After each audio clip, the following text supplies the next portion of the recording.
Hey everybody, Jason Maneely with Team Maneely here. It's been a little while since we made a video, but I'm doing a little follow-up one on our muscle-bound bathroom. So stay tuned and check it out.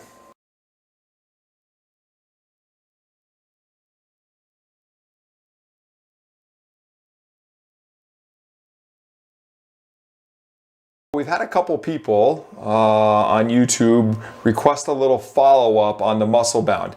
It has been almost a year since I've completed this project, and I will say I'm as happy now as I was then. The install was easy, it went quickly, and it has adhered as well as anything else would have, any mastic that I would have put on, at least up to this point. Now maybe that'll change in another year or whatever the case is, but at this point the muscle bound is holding up just as well. So I'll get a little more close-up stuff on it, but really it's been cleaned multiple times. Our house cleaner takes care of it, and I've never told her to treat it any different than any other tile or use any other different products.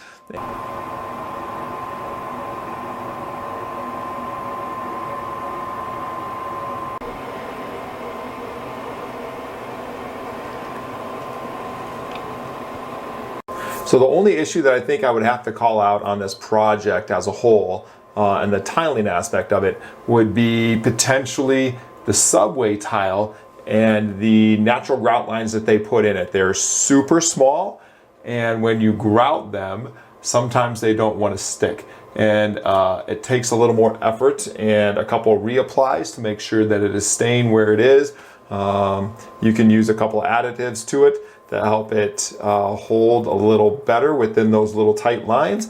But I think that was the hardest aspect of it. It just didn't hold into certain areas like I would have wanted. But other than that, this project has worked out really, really well. I would do it again, and I would go through again with the muscle bound, knowing that it is even one more layer of waterproofing in an area that is obviously wet and high humidity. So I hope you liked the first video, and I hope that these follow-up videos are helpful for you to decide to use a product or not. Again, I don't get endorsed by any of these things, and muscle bound I would like to be, but if you guys have any questions, hit me up and subscribe so you get more of these. We're going to be doing a kitchen remodel here pretty quick, and we'll be doing that, and so you can follow that, and that'll be a longer, more multiple piece segment. So hope all is well. Subscribe, check us out. Thanks so much.